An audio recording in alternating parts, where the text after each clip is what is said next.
Welcome to the Gay Buddhist Forum, where teachers from all schools of Buddhism offer their perspectives on the Dharma and its application in modern times, especially for LGBTQI audiences. These talks are offered freely to the world and made possible by appreciative listeners. If you would like to support our efforts to share the Dharma with underserved audiences, please visit gaybuddhist.org. There you can donate, find a list of upcoming speakers, or enjoy many hundreds of these recorded talks dating back to 1996.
So yesterday we were talking about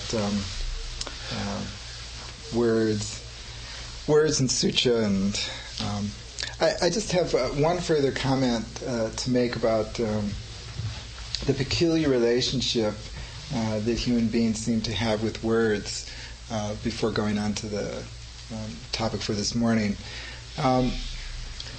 The problem with words is that people seem to mistake the word for the thing. And at a certain level, it's surprising that people make this mistake. So, for example, if I said to you that the word pizza is not an actual pizza, this would not come like as news, or people wouldn't, they'd sort of say thank you. I think I understand that, that the word pizza is not a pizza. And, like in a glass of water, the term glass of water won't satisfy my thirst. Only an actual glass of water will satisfy my thirst. So, at the material level, there's not a confusion there. People aren't puzzled. But when you get into the spiritual, philosophical, ethical domain, that is the mistake people make. And it's interesting to think about why is it that at the material level, this is sort of like an obvious point that people might even be surprised that you would bring it up as a consideration. But when you begin to move to more abstract dimensions, that is exactly the mistake that people make. They think that understanding peace makes you peaceful, or that that understanding the concept love makes you loving, or that understanding the concept serenity makes you serene, and I think that it has something to do with. I'm just offering this for consideration. If I say the word pizza to someone who has no idea what that is, I can take them to a Pizza Hut and say, that's a pizza.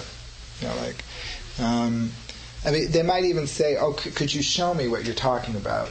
But when you begin to move into more abstract dimensions, it's very difficult to show a person, referentially, what it is that you're talking about. You might illustrate it by examples, or you might try to define it. It's interesting that the Buddha, when he was talking about suffering, when people would ask him what he meant by that, I have not come across a sutra in which he defines suffering. What he does is he gives examples. He'll say, suffering is being parted from those you love. But that's an example. That's not a definition. And it's much easier to relate to abstract considerations when you offer an example of what you mean. Or he also said, incidentally, that having to be around those you don't like is suffering, which always brings a chuckle to my mind, at least. But when you get into the abstract considerations, it's hard to point to an actual physical thing. Sometimes you can't, like democracy or freedom, something that's really abstract like freedom. You'll find that people, if you inquire as to what they mean by freedom, I'm talking about political freedom, I'm not talking about metaphysics here, people mean radically different things. I've discovered that there's a large number of people who consider a society free if it allows them to organize so that they can oppress others in the future. That's their idea of freedom.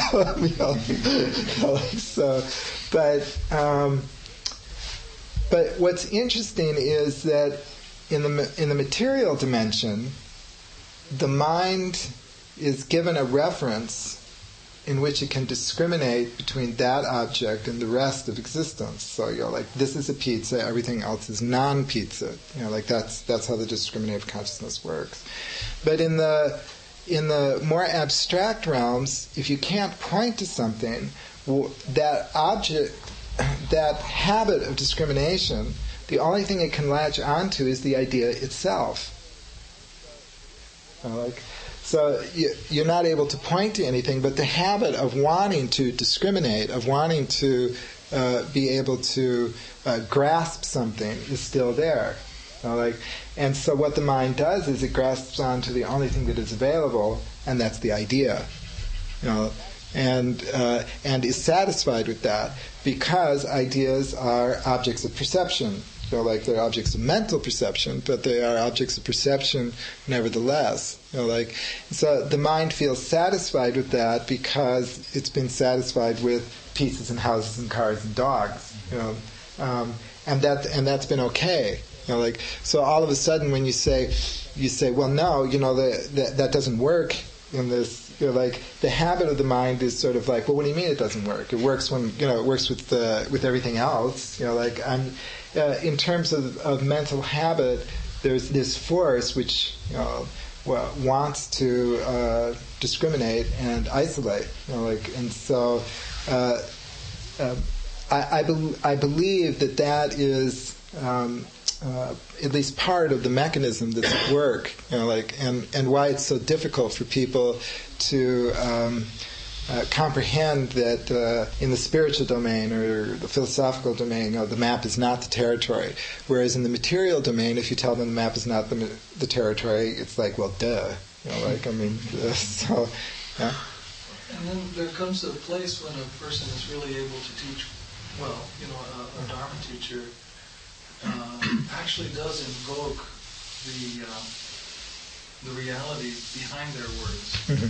And then it becomes, the words have, again at a different level, are expressions of the true teaching. Mm-hmm. So that it has these different levels. There's a level in the middle where that confusion takes place, but then at another level it becomes like a pizza. Right. You want compassion? I'll show you compassion right now. This is compassion as I speak.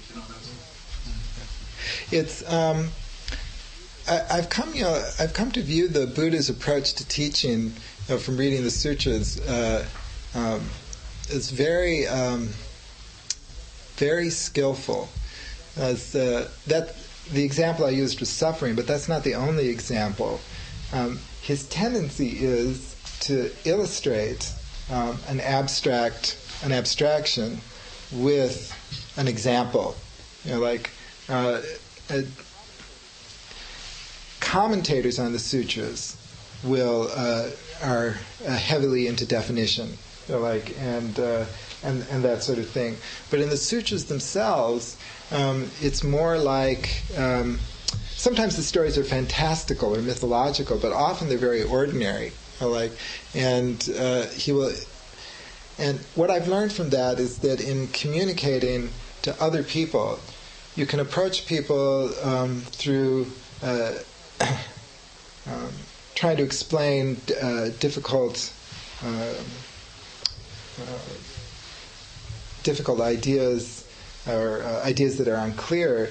You can either approach them from a definitional perspective, or you can approach them from by giving them an example. So, say compassion. A definition of compassion is understanding the interconnectedness of all things and then functioning from that understanding. Okay, there's a definition of compassion. Okay. Is that clear to everybody? So compassion is understanding the interconnectedness of all things and then functioning from that understanding. Or if you go to the Metta Sutta, which is from the Sutta Nipata collection, the Buddha says that you should treat all sentient beings the way a mother treats her only child. So there's an example of the relationship.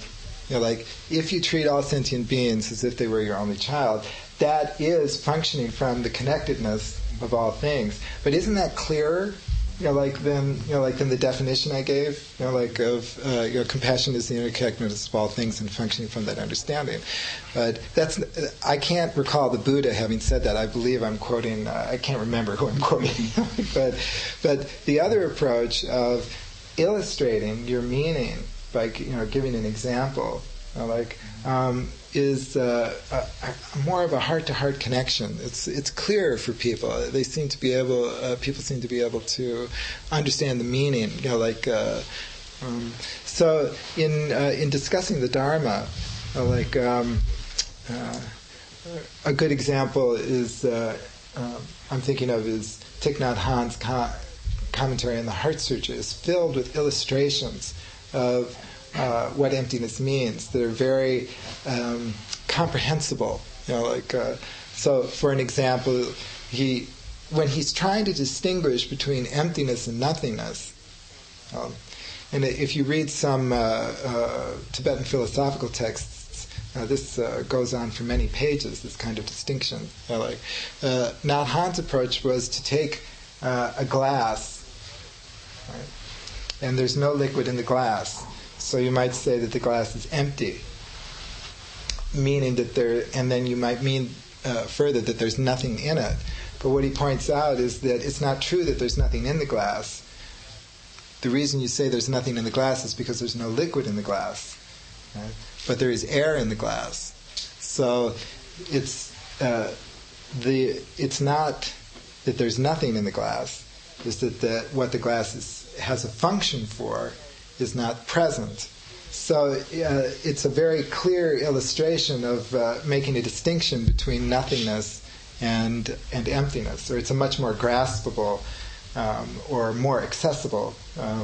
On the other hand, there's certain kinds of people who have a strong philosophical inclination or a powerfully logical mind. They might be mathematicians or physicists or into logic, in which approaching them with a definition might be more meaningful to them. It might help them understand how this idea is connected with other ideas that they already understand, and that's where they operate from. So for that particular kind of person, the definitional approach might be more lucid. As you've been talking about this, the first thing that it brought up for me was a major opposite of compassion, which is war. Mm-hmm. And wars are frequently fought about concepts. Yes. Is this Serbian territory or is this Albanian territory? And some things it seems as if the things we can point to drive the definition, like the pizza. Mm-hmm. And other things, often like religious ideas, the concept seems to drive the reality. The obvious example in the United States is blacks and whites. Mm-hmm. Well, as we know, most of them are actually of mixed racial heritage if you go back into the ethnicity, but that doesn't matter. Right. The goal is to have the concept clear, and as you talked about borders, the issue is not what is the border, it's is this East Germany or is this West Germany? Mm-hmm. And since the concept isn't clear, then we settle it by fighting about it, mm-hmm. Mm-hmm. which is not compassionate. Yeah, which goes back to holding our ideas lightly, instead of. But there's at another level though. When I was listening to Lama Thubten yesterday, almost his entire discourse was about how concepts cause conflict, and Dzog Chen, the Dzog Chen path is not a system of ideas, and et cetera, and yet he was speaking in words, right? He was speaking in very clear words about how what he's referring to is not about words. So I call that kind of speech, in text I call it anti-writing, and in speech I call it anti-speech, and it's very peculiar, because the clearer you are about articulating this domain that exists before words and concepts, The odd effect is to make words and concepts very attractive. You have this very clear conceptual articulation of this realm that lies beyond concepts and names, or before, or transcending, concepts and names. Like Buddhist, particularly Mahayana Buddhist sutras, are filled with this kind of writing. Particularly in the Perfection of Wisdom. And it can really it can kind of make you dizzy. When you're reading it or when you consider it, it's like, here's somebody, who's saying, Dzog Chen is not a concept, because so it's just that sentence. That's a perfectly good English sentence. Dzog Chen is not a concept. Dzog Chen is not a system of ideas. But in order to understand that sentence, you have to have a system of ideas to decipher it. So it's like, it can make you kind of dizzy, and that's good, because that dizziness will hurtle you out of the conceptual domain. And I would suggest that the words, the luminosity of the map that words were giving, were the gloss on the teaching. The teaching that he gave was the meditation, right, and the chanting. Right. That was the basis. That was the heart of the teaching. Yeah. Another obvious example of how far away the words are from, loosely speaking, reality, and how alone I have to go in my meditation practice, and most people do, is to try, even while you're meditating or when you're not, to listen to somebody speaking in your native language or a language that you understand, and to try not to hear the words but the sonics. Mm-hmm. It is for most people almost impossible to do, even though it's quite present. Right. But poets can sometimes do that. I don't know if you have an answer to this, but in Tibet and in China and Japan, do you think that teachers lecture so much on about what they're talking about? Oh, yes. That they do here? Oh, yeah. Right now, these days? Yes. So, okay. So Tibetan... an explanation for us Americans who need to have explanation. No. Tibetan... more than one American student has told me that they've been unable to sit through an entire Tibetan Buddhist lecture. We're talking 3 hours, or more. So, first there's this topic, and then there's this subtopic, and then there's this, this perspective on that topic, and there's this perspective on that topic, but the ultimate perspective on that topic is as follows. So, absolutely. Oh, yeah. Well, what would it be like if we simply sat? Even you'd have to have a concept of sitting. Uh-huh. First of all, you'd have to have somebody come and say, well, there is this thing that you can do. Now, if you could stop right there and just say, just go sit. Mm-hmm. And then, without that, I suppose, you might, given several thousand years, arrive at, a sense of oneness. It's hard for me to separate the words from the meditation. Mm-hmm. I have to admit, I have a bias toward words, but now that we started talking about the sutras, I couldn't wait to hear today's talk, because I really want to get going on all the other knowledge that we have around it. But I can't conceive of entering meditation without having the words. In fact, I have a very hard time as I think about it, thinking about meditation without a kind of dialogic relationship with words. I think that's a very valid point, and I tend to agree with you. I'm not sure that Lama Thubten would agree with you, or that probably my Zen teacher wouldn't agree with us. But it has to do with there is a context in which the practice takes place. And part of that context is the linguistic shaping of what you're doing. It's very interesting about anti-writing. It pops up in the most peculiar places. Now, you would expect it. I think you would expect it to appear in Taoism, which it does. The very first line of the Tao Te Ching is, "The name that can be named is not the eternal name.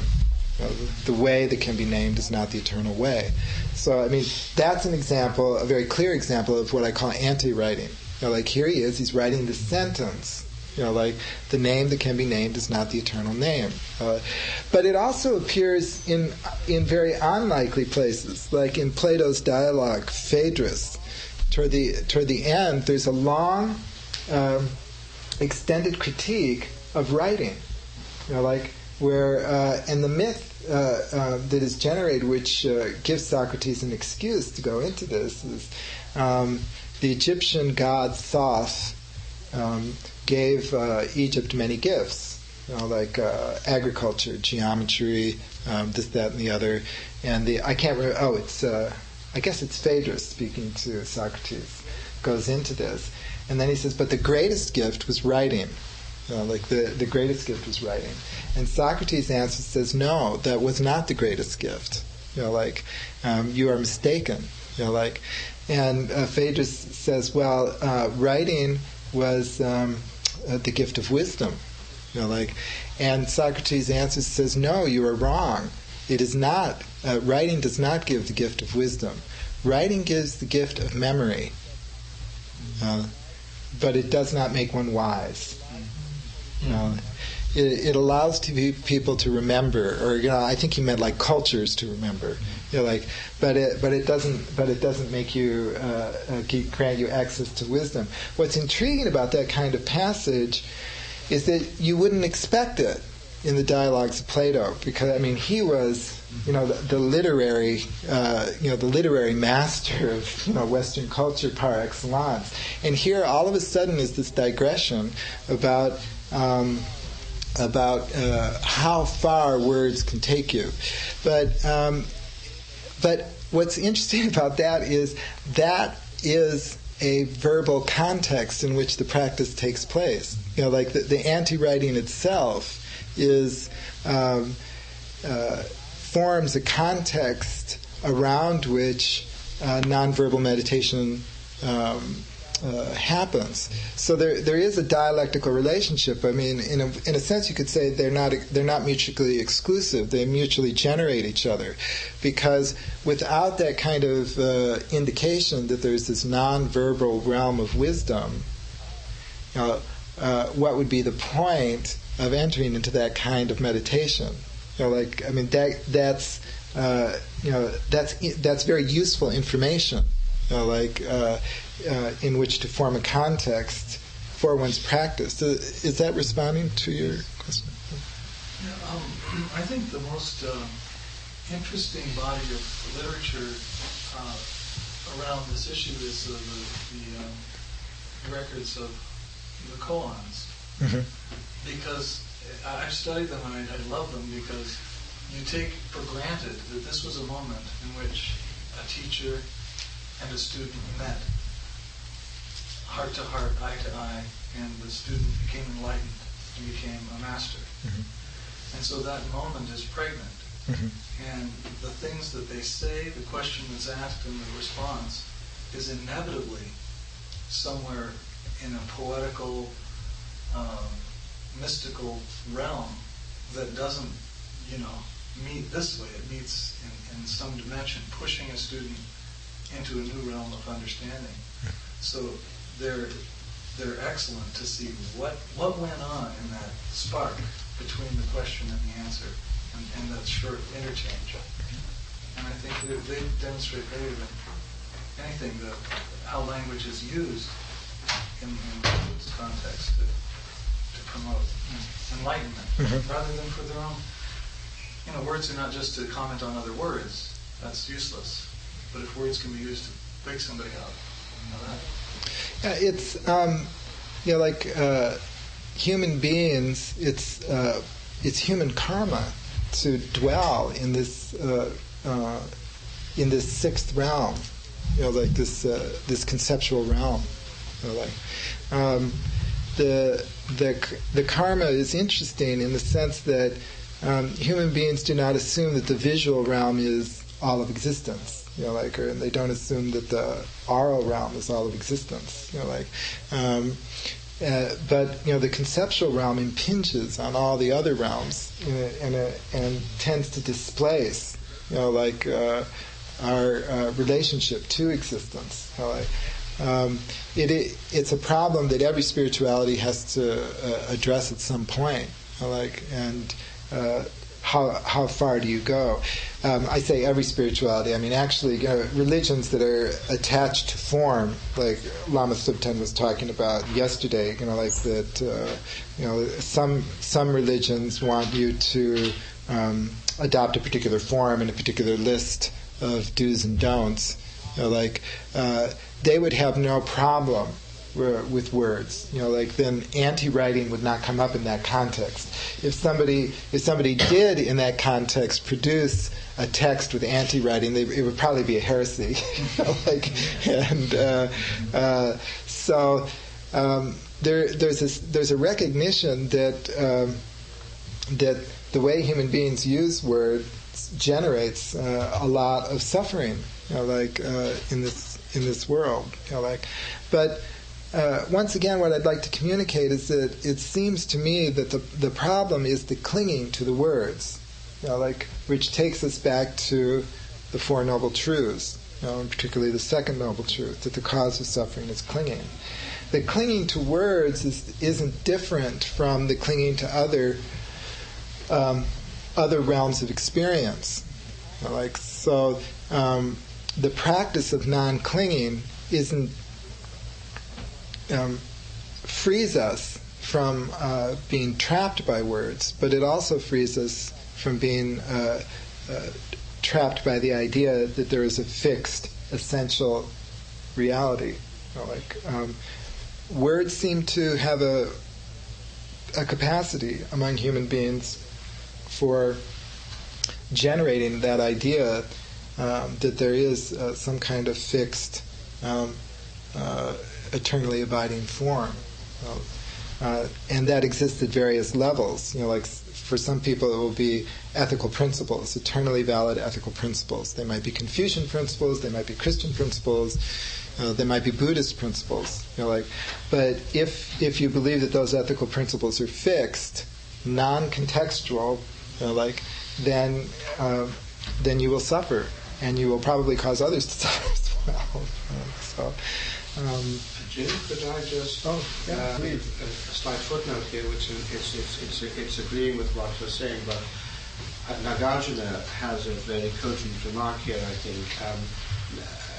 He divides up the Buddhist teaching into the conventional truth and the further truth. I don't call it the ultimate truth.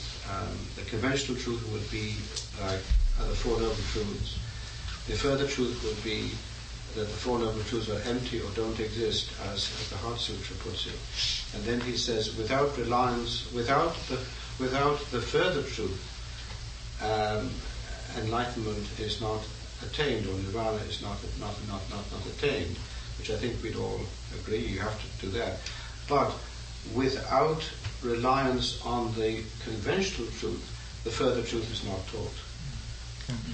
So if you say, I'm not going to do any intellectual study, read any sutras, you just remain where you are.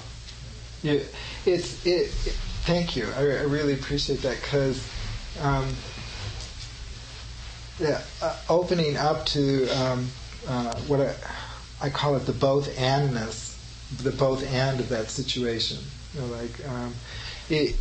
It's interesting that if you try and exclude what you call the conventional truths, or what Nagarjuna calls the conventional truths, the discriminative consciousness operates precisely with that mechanism of exclusion. This is a pizza, the rest of the world is not. And so you're actually reinforcing that kind of mechanism, which is chopping up the world. Okay. Did you? Oh, okay. As you were talking about the borders, between East Germany, Germany, and so on, I was thinking that it's not the attachment to an idea. It's not just the attachment to an idea. The idea is a defense against. That is possibly a defense against acknowledging that self-aggrandizement, power,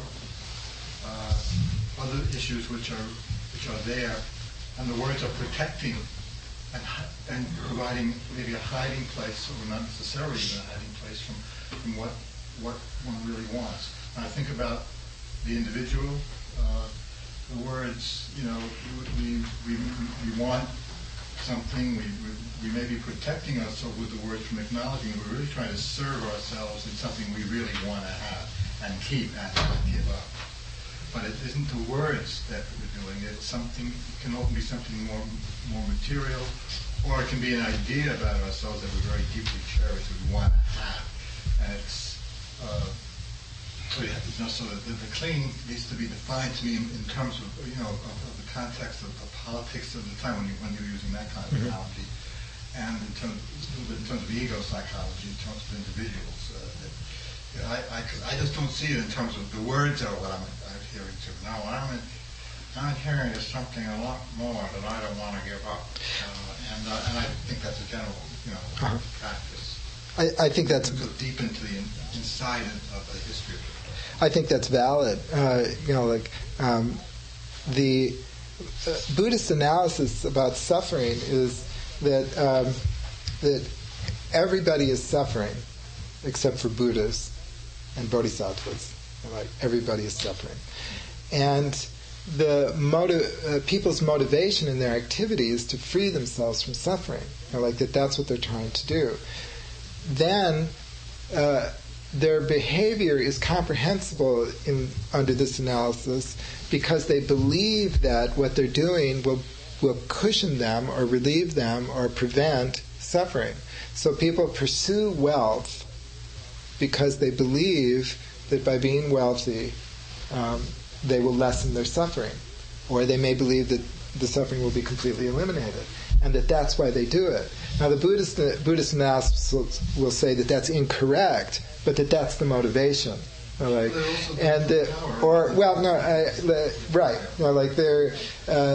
You can splice in a lot of possibilities. Power is a big one. People pursue power because they believe that will protect them, from suffering. People pursue these various material goals out of the mistaken belief that this will bring about the cessation of their suffering.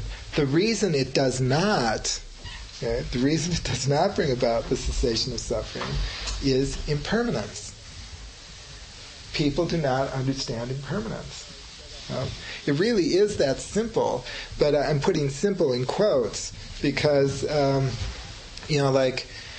remember the Dalai Lama said, I found out that this is a traditional teaching. He says, if you have really understood impermanence when the doctor tells you your time is up and you go, okay. If it comes to you as a shock, you haven't really investigated it.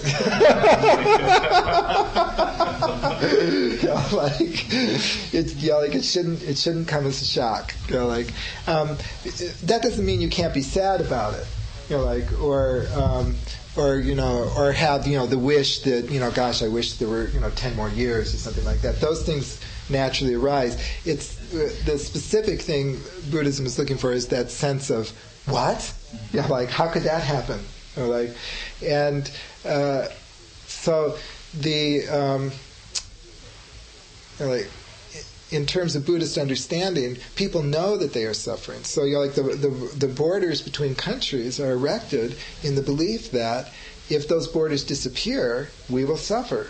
We will suffer more. Or those borders prevent us from suffering, or they protect us in some way, or our suffering is lessened, our condition is better if to maintain that. That's in Buddhism that would be called the root psychology. And power, fame, money. What are the others? You can think of them. Sex. Thank you. It's, all of those things that are pursued in the belief that will make me happy. That will make me satisfied. That will do it. And one of the reasons that the Buddha talks about suffering so much is that he's trying to break through and communicate to people, that relationship Like I read years ago. I read some of the very first Brits who were involved with the Pali suttas. And it was very British. It's very depressing, he's just it's so negative, he's suffering, these sort of British empiricists, some of them greatly admired what they perceived as the logic of the Buddha's arguments, but they didn't understand, what was the appeal of a teacher who taught, that you're suffering. But the appeal is the third noble truth, that it is possible to bring about the cessation of suffering. That's the appeal. That's why people have found it so inspiring, down through the centuries. But so in a sense, you're right. When we, I understand your point about it's not the words. The words are the label for the psychology that's going on. It's either fame, power, money, sex, or something that is alcohol, drugs, yeah. Coffee, poker. The more serious issue in our belief system, it seems to me, is a little step further than that, though, because I think there are few who are foolish enough, if you press them, to truly believe that they can eliminate suffering. Mm-hmm. But there are many, probably including in our actions, I suspect all of us, who believe or act as if some of these things, money, fame, power, a better heater, a new flashlight battery, can reduce suffering. Right. And I wonder what the wisdom is on that. Well, there's what I call levels of suffering. There's the region of physical suffering, which I call the stubbed toe interpretation of dukkha. I'm suffering because I stubbed my toe, I ate too much pizza, or I don't have a flashlight battery, and those are by and large remediable. But there's also a certain inevitability in life about those kinds of sufferings appearing. Then there's what I call sociological suffering, which is social injustice, the caste system, racism, religious prejudice, those kinds of things. Those are also, by and large, although it seems to take a tremendous amount of energy, they are at least theoretically remediable, or redeemable, or reducible. But once again, there's a frustration when you read human history about a certain difficulty gets resolved or lessened, and it seems like human beings rush to create a new form of oppression, or some kind of division. It's like there's this terrible need among some people to be on top, and to oppress, and it bubbles up,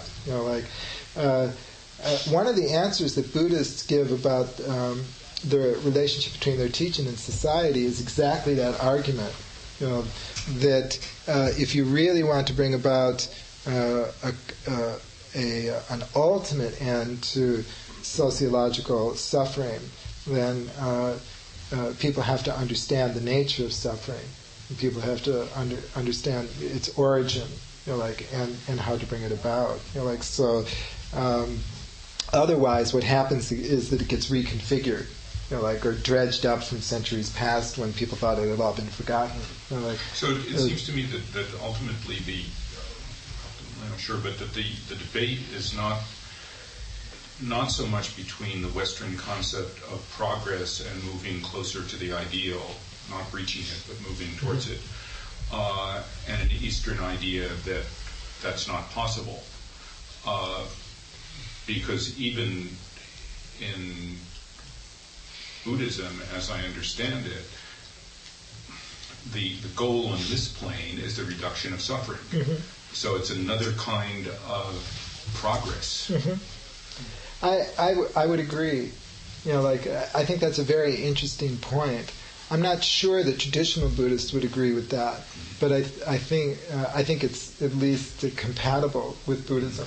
But just to quickly finish, above sociological suffering, there's what I call psychological suffering, and psychological suffering is what we were talking about. Greed. It's based on desire, and here is where the Buddhist message, in my opinion, gets really focused. This is why, this is what I think the Buddha meant, or part of what he meant when he said all people are suffering, even people who are in a very good material position, who are not sociologically oppressed, who haven't stubbed their toe today. They are still consumed, because their wants are endless. They have to be with people they don't like. Their loved ones will leave one day. All relationships end in parting, and that generates suffering.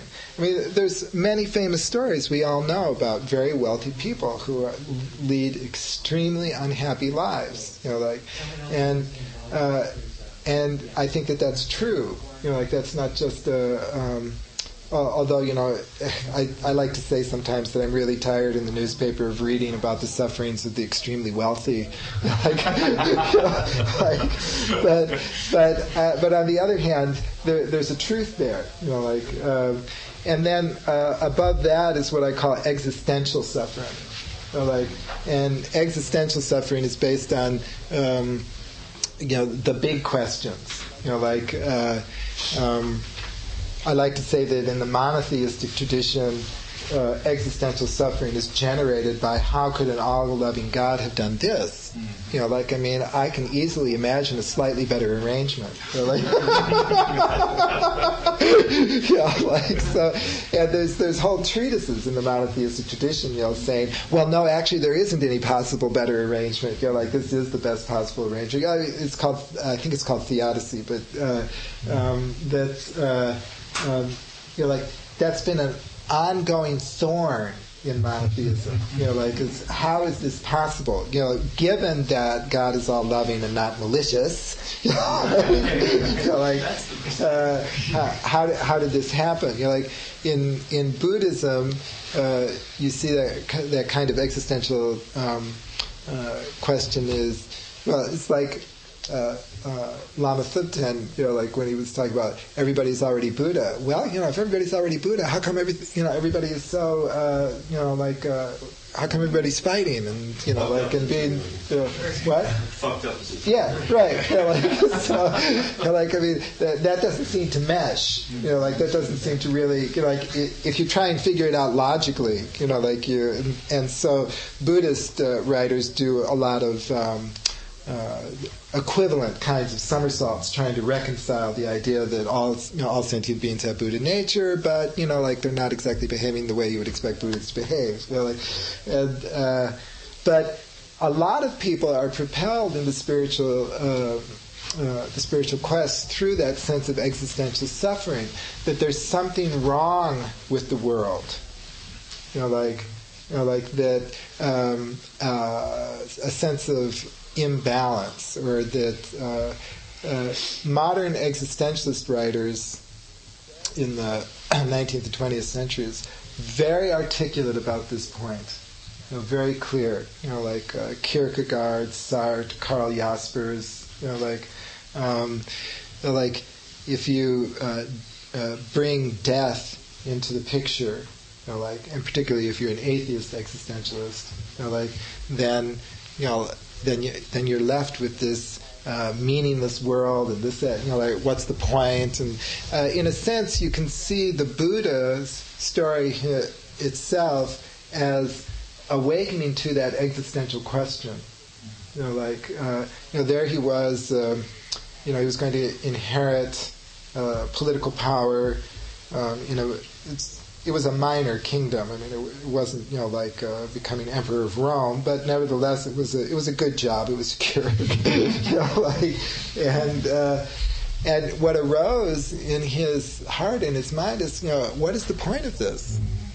Why spend my life, being a prince, and that's what propelled him on his spiritual quest. Another couple of ways to look at this puzzling thing. One is, it seems to me that the Western approach to the Buddhist and Eastern, or at least Buddhist approach, is at its heart paradoxical. The way out of suffering is up suffering, and then there's no longer suffering. But it's at least in Western logic, it's paradoxical. Whereas our approach to it in ordinary logic, it's not paradoxical. If the thorn hurts your foot, pull it out, and learn how to do that better. And the other way of thinking about it, which is rather amusing, is that in some sense Buddha was saying that progress is not adequate. We demand perfection. Progress is not adequate. So the wealth and power which may help to alleviate my suffering as the Buddhist prince is not sufficient, because still there's old age and death. So what we're aiming towards is perfection, which interestingly fits in with the conceptual words of the ultimate perfection. That's a very interesting idea. I haven't heard it put that way. I would urge you to expand on that. I don't quite know what to make of it, but I think it's a very lucid observation. The way out of the paradox. I don't think that a Buddhist would say, if a thorn's in your foot, just accept it and then the suffering will go away. Buddhist would say, take the thorn out. Well, it includes that. Same thing. Well, the third noble truth, expanding on your observation, if that's all right, Roger, the third noble truth is that it is possible to bring about a cessation of suffering. So the Buddhist view is not that one resolves suffering by accepting it. Because otherwise the third noble truth doesn't make any sense. What I was responding positively was your observation about the relationship between progress and perfection. Western culture is very wrapped up in progress, and so it would be interesting to try and integrate Buddhist understanding with that point of view. No, you made the point I wanted to make, that it's in the paradox is in the logic, but if you go beyond the logic, and that's what the practices are all about, it's we come to the point of no suffering. There's no way to talk about it until you come there. Clint? Well, I just here's the discussion. It just seems like there's apples and oranges that are being identified as apples and oranges. They're all being lumped together in the same thing. I think that there is. It's been used for thorn in the foot suffering, which is just basic day-to-day stuff that we encounter that we can make better from certain actions. In some ways, acquiring a certain amount of wealth is better than grinding poverty. To say that acquiring wealth is a feeble gesture is I think you have to qualify in what context you're going to put that. I think just basically, if I understand it correctly, the ultimate suffering that everybody, you can envision this perfect lifestyle where this great looking guy, he's got lots of money, he's got a winning personality, he's got lots of love, never stubs his toe, and in some ways he is free from suffering on a material level. But if I understand it, the suffering you're talking about, Jim, is identification with the ego, in the sense that, or the body-mind, in the sense that if you think you are the body-mind, the body-mind is going to perish eventually, and therefore that identification with that brings a certain amount of dread, and only through a transcendence of that understanding, going to the point where you realize that you're more than the body-mind, and I guess would be especially another term for enlightenment, that you're free from that kind of cosmic suffering. So I just think you got different types of suffering here. You can't lump them together. When you come to the thorn that you can't pull out, you're still okay. I think I really appreciate like your comment. Like the reason I articulated the 4 different levels is because people use the term dukkha to identify different kinds of suffering at different times, and I think it's important to be clear about what we're speaking of.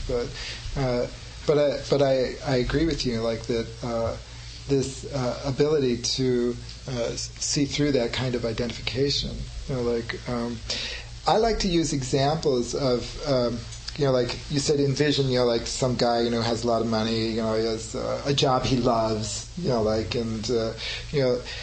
so imagine he's out to dinner, like with his new boyfriend, and it's a perfect evening, right? And they're sitting there, and then he says the following: I wish this evening could last forever. I'm having such a good time. That's dukkha, rising to the surface. It may be a very mild form of dukkha. It's certainly mild compared to people who are socially oppressed, like who aren't having a wonderful dinner. They're wondering where their next meal is going to come from. That's a whole different level. And I'm not trying to equate the two. I think you're right about apples and oranges there.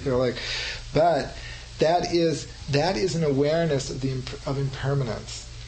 Rising to the surface. Wouldn't it be wonderful if this could last forever? Once you have an ear for it, you can hear people have these kinds of sentiments very often. In situations that are good situations. And I think that that's at least a part of what the Buddha was recognizing in people. That at some level, people know that they're, that this isn't going to last, that this is impermanent, that this is going to change. I believe there is an awareness in all people of that. At some level. Is that responsive to your observation? Yeah. Again, and that awareness is only if you're associating yourself with the body-mind. Right. And that the 4th level of truth, I think, is basically to say, transcend that awareness and to realize that you are something bigger than the body. You are the body-mind, but something a lot bigger than that too.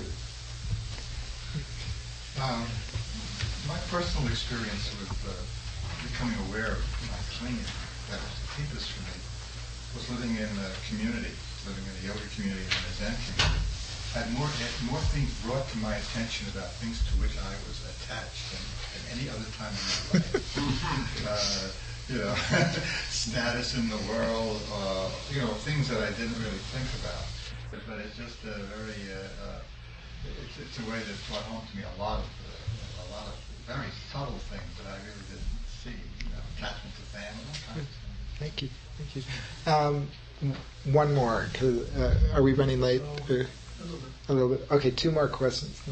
Well, just Ram Dass was successful when he was asked something the same line, along the levels of the sutra was his television set metaphor, which is that essentially we're the television set, all of the programs, the satellite signal and everything. That's who we really are. It just happens because of our incarnation that we may tune into channel 29, and that's where the suffering is. Now, we're all of these other things, but what we see is channel 29. Why do we see channel 29? Because that's what we see, and that's just the way it is. It sort of takes the paradox out of it. I think Ken Wilber discusses in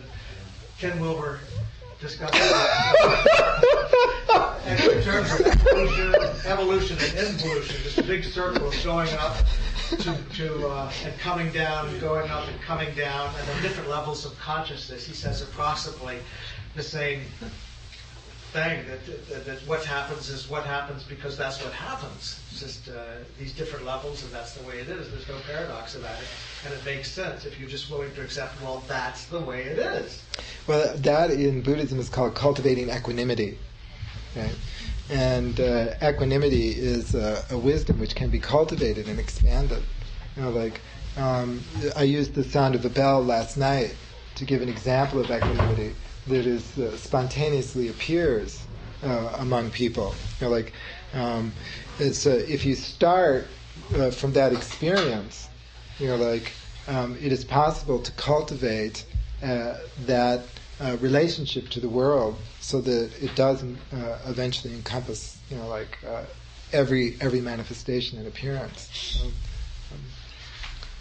on a very prosaic way, and for myself, occasionally my suffering is in the present moment. My knee hurts right now, but 98% of it is about, roughly speaking, is about dead yesterday and regrets and unborn tomorrow and fears and anxieties, which I'm certainly prone to. So I wonder about very prosaic psychological perspectives of, and this again is about degrees of suffering rather than ultimate perfection, but of optimism and pessimism, especially with regard to the future. Does one suffer more because one is pessimistic, and do optimists have less suffering? Yeah, you think my view is that people don't have a long enough view. It's like like when they worry about the future, they're worried about next week or next year. Oh, I do 30 years. Well, okay, 30 years. 30 years is unusual, but I believe you. You should think in terms of 10,000 years or 100,000 years. You need to have that kind of time frame. One of my favorite interactions with my teacher was when I was having problems with my practice. You know how intellectual I am, so I could come up with lots and lots of questions and to bug my teacher with. He would eventually reach a point where he would say, "Just keep practicing for 10,000 years, okay?" And the point here is that the Bodhisattva vow and the way of compassion, the way of the compassionate heart, is boundless. It's boundless. If you think of ending the suffering of all sentient existence, and then you encompass under that the arc of eternity, this is a vow, an eternal vow, an eternal presence. It's not just for next week. It's not just for next year. It's for all sentient beings throughout all time and throughout all space. When you have that perspective, then it wonderfully mitigates one's sense of material suffering. But you have to take that long view. What? At the same time, it's right here, right now. Yeah, the now is not superior to past and future. Now is also illusory. So it's like the Diamond Sutra. The last lines of the Shin Ming say the same thing as the Diamond Sutra. Yes. For here there is no yesterday, no tomorrow, and no today. It's under the arc of eternity, under that span, that is where the Bodhisattva heart functions. That is the perspective, to take. On these things. Suffering and there is no absence. So I wanted actually to speak a little bit about Sangha, and so I'll speak a very, very little bit about Sangha. Speak more than a little. Just take a little extra time. Oh, okay. 10,000 years. Well, Seksat also says one instant is 10,000 years. So that's a C 5,000 years. We were talking about the sutras, and that's Dharma. That's the teachings of the Buddha, and so becoming familiar with the sutras is like becoming intimate with the Dharma. It's becoming intimate with the Dharma. And Sangha. It's interesting that the three conditions Buddhism has for practice are the Buddha, the Dharma, and the Sangha. So the Buddha is the Buddha, and in many Buddhist traditions it is your particular teacher, and then the Dharma is the teachings, and then there's also the Sangha is equally important. So very interesting. The community of practitioners. I call them spiritual friends. And I think what we've manifested here this weekend is a community of spiritual friends. And it is in that interaction that the wisdom emerges. Wisdom emerges from the interrelationship between all of us. So the questions that people asked more often than not brought up points that I would not have considered, and so I wouldn't have been able to respond to, or other people respond to. So Sangha is the context in which wisdom appears. In one sense, I believe that that's why the Buddha never wrote anything, because the wisdom of the Buddha appeared in relationship to the person who is asking him a question, and so to go home and write something. It's not as well. Let me put it to you this way: if your central insight is the interconnectedness of all things, then you want to express that wisdom. The clearest way of expressing that wisdom is in relationship to others. So when you read the sutras, you have this feeling, it's a very social feeling. There are all these people around, and they're asking questions. Some of the questions seem very, very mundane, very mundane. Some of them seem very cerebral, but sometimes people have to ask them a question 3 times, and you get this impression. It's always interpreted about, the Buddha had a thundering silence, or something like that. But I like to interpret it that the question irritated him and he finally relented.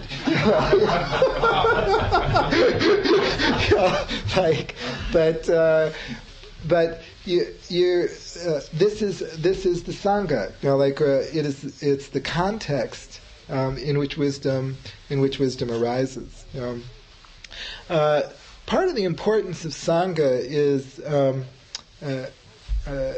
as a support group. I don't mean that in necessarily in a psychological sense, but in the sense that most of the people we deal with in the world are not interested in spiritual awakening. I believe that they have awareness of their suffering, but they don't build on that awareness, or that awareness doesn't propel them into seeking a resolution. So, from the perspective of our culture at large, spiritual practice and work is a waste of time. It's just, people who do that are losers.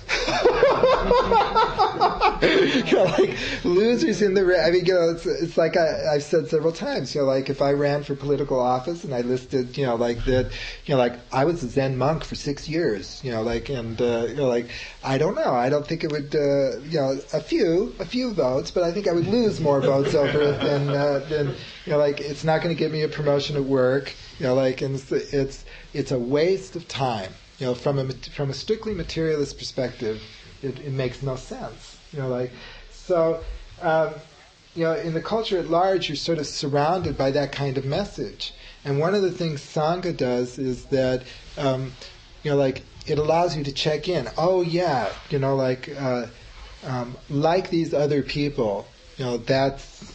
I share that. I'm not alone in that. And that's very important. That really is very helpful.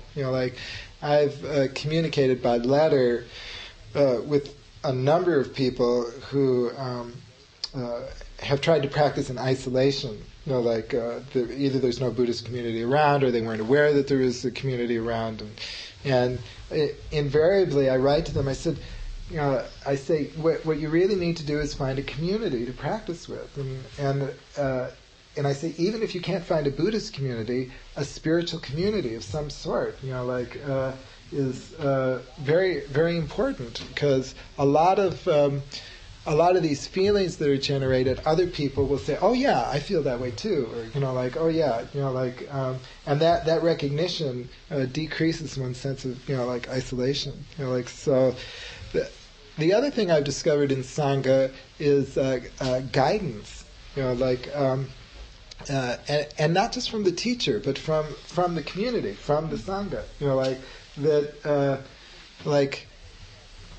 take a good an example that comes up frequently in Zen meditation, or in the style of meditation that Lama Thubten was talking about.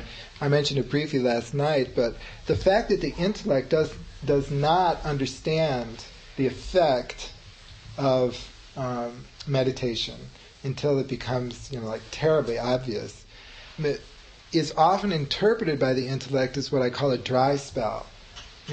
I'm sitting in meditation and nothing is happening. I'm not more compassionate. I'm not wiser. I've been doing this for years. Nothing is going on. The third way doesn't work. It doesn't really work anyway. And my back hurts, my knee hurts, and there's a really good movie, tonight. And then other people in your Sangha will say, "Oh yeah, I went through that." I've experienced that. And this is what happens when you get out the other side. That kind of information can be very valuable. Just hearing that someone else has gone through, a dry spell, and that it doesn't last forever, that it changes. And there are lots of very mundane or common experiences that help members of the Sangha with each other, on the spiritual path. I think of Sangha, sometimes I think of it as it's a community of like-minded individuals, but it's not quite a family. It's something else. I'm not. I don't really have a good name for it. But one of the things that emerges is people who have a long-term commitment to a spiritual practice. And they share that long-term commitment with others. There's a growth in intimacy between those practitioners, which is really wonderful. There's a woman I practiced with now who's been a member of our community for 15 years. Her name is Edna. And it's like every week we've meditated together at least once a week. And it's like I know so much about her. I mean, she's part of my life. Her child graduated from high school and then went to college. And I mean, this sounds, I don't know, maybe this sounds trivial. But the arc of her life is now a part of my life. And that happens in a Sangha situation. That's why I was drawing the resemblance to family. In family we know each other for a long period of time, but I think the difference is that, or a part of the difference is a Sangha is more self-selected. We seem to be in a situation karmically at this time where our family is more of a problem to overcome than a support along for the journey. So I think for gay men, a Sangha can be that kind of context of community intimacy that in some ways I see is missing from the gay community at large. That it can perform that function. The other thing that I like to talk about on the Sangha, and this I experienced early in my practice at the Providence Zen Center. I was really embarrassed. I even feel a little embarrassed talking about it now. But like and dislike mind is very strong. So the mind appeared that if this community would be perfect if only that individual wasn't here, individual X, that, then everything would be fine, because they're obnoxious, and they don't really understand the practice anyway. I do, they don't, because I've been there 4 months, but it was very strong, I really, I could explain to people why, if they would just leave, everything would be okay. Then after I'd been there about a year, it wasn't individual X, it was individual Y. Who was the problem? And I suddenly had this experience while I was sitting. I actually observed that mind that was doing that, and I realized that it had nothing to do with X or Y. It had to do with my like and dislike mind. So this sort of shifting, target of my like and dislike mind. And the most frequent reason that I have observed for people leaving the Sangha is because they can't stand someone else there who's there. And when they leave, it's like they've abandoned a wonderful opportunity to see that mind, which creates that situation. I'm not saying that if there's someone really abusive, like in a community that you shouldn't leave, you should stick to it, or something like that. But that's usually not the case. Usually it's like my case, where it's totally arbitrary and meaningless. And Sangha gives an opportunity to break through that. To break through that the mind's ability to create that kind of selection and that kind of isolation. It's very very helpful. Traditional Sangha in Buddhism, in many schools of Buddhism, means the monastic Sangha, the ordained Sangha. So in Theravada Buddhism, and I believe that's also the case in Gelug Buddhism, that the Sangha means ordained. In other schools of Buddhism, it has a wider context. And the division between the ordained and the non-ordained is not quite so strict.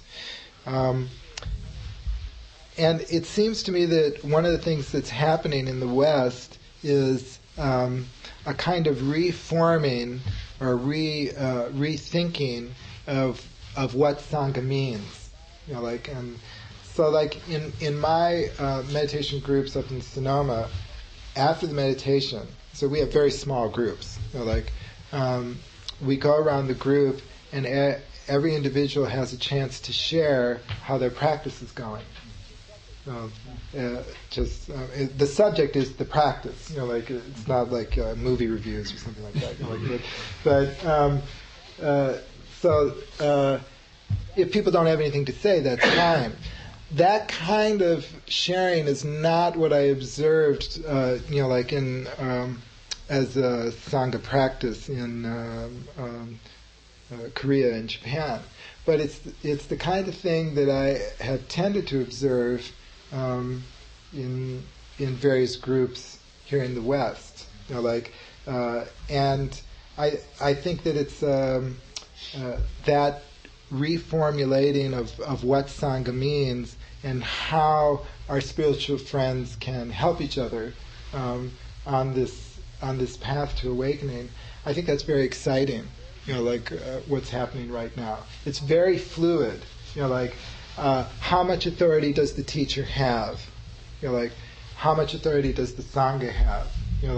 Where is the division? What is the function of the teacher in relationship to the Sangha? How much teaching does the Sangha do? The sort of configuration of that right now is very, very fluid, or at least my observation that it's very fluid in Buddhist groups in the United States, and I think it's very, I think it's a wonderful development, and I think the GBF has been enormously helpful to me as all of you as a Sangha friend. I've learned so much at these retreats and at these talks. I've learned much more than I've ever communicated to any of you. So I'd like to end by expressing my thanks to all of you. Okay. Thank you for listening to the Gay Buddhist Forum. If you would like to hear several new talks per month and be notified of upcoming speakers so you can participate live, please subscribe to this podcast, like us on Facebook, and join our mailing list by visiting gaybuddhist.org.